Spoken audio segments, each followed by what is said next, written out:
Hello friends, আমার নতুন আরও একটি ভিডিওতে তোমাদের সবাইকে স্বাগত। আশা করছি তোমরা সবাই খুবই ভালো আছো, আমিও ভালো আছি। আজকে তোমাদের সঙ্গে শেয়ার করব আমি আজকে সন্ধ্যায় টিফিনে ফুলুরি বানাবো, সেটাই তোমাদের সঙ্গে শেয়ার করব। তো তোমরা পুরো ভিডিওটা কন্টিনিউ দেখো, প্লিজ কেউ স্কিপ করো না। আর আমার ভিডিও যদি তোমাদের ভালো লাগে অবশ্যই একটা সাবস্ক্রাইব, লাইক, শেয়ার করে দিও। তো পুরো ভিডিওটা দেখতে থাকো।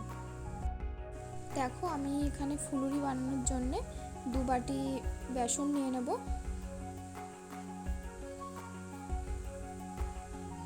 এরপর এসে দেব লবণ, তারপর দেব কালো জিরা,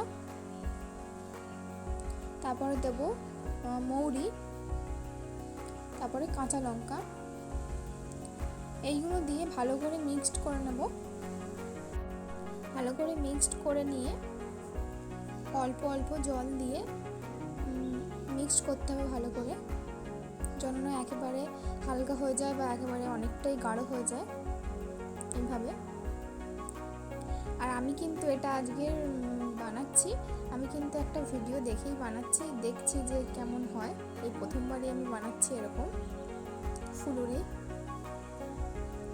তো আমার ভিডিওকে স্কিপ করো না, পুরো ভিডিওটা কন্টিনিউ দেখো। দেখো, আমার এখানে মিক্সড করা হয়ে গেছে। এবার এটাকে কিছুক্ষণ ঢাকা দিয়ে রাখবো। আমি কিন্তু এটা 15 মিনিট মতন ঢাকা দিয়ে রেখেছিলাম। দেখো, ঢাকা তুলে নিয়েছি। এবার এতে দেব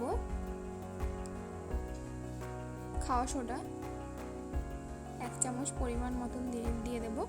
দিয়ে আবারও একবার মিক্সড করব ভালো করে।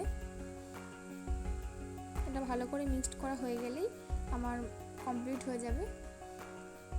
এবার এটাকে ভেজে নেব।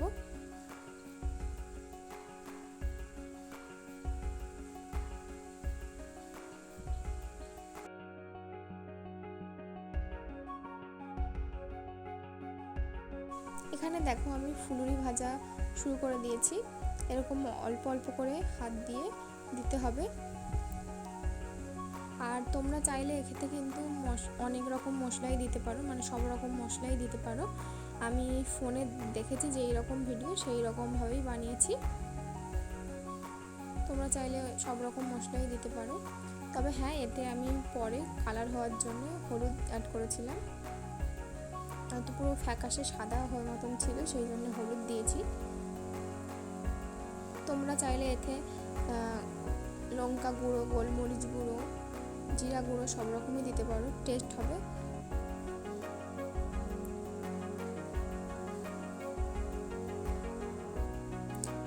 আর আমি বানিয়েছি, আমি ফোনে যেই রকম দেখেছি সেই রকমই বানিয়েছি, বেশি আর কিছু মাস্টারি করিনি।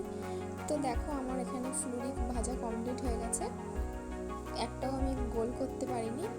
তো যাই হোক, আজ আমার ভিডিওটা এই পর্যন্ত। ভালো লাগলে অবশ্যই একটা সাবস্ক্রাইব, লাইক, শেয়ার করে দিও। সবাইকে জানাই শুভ সন্ধ্যা।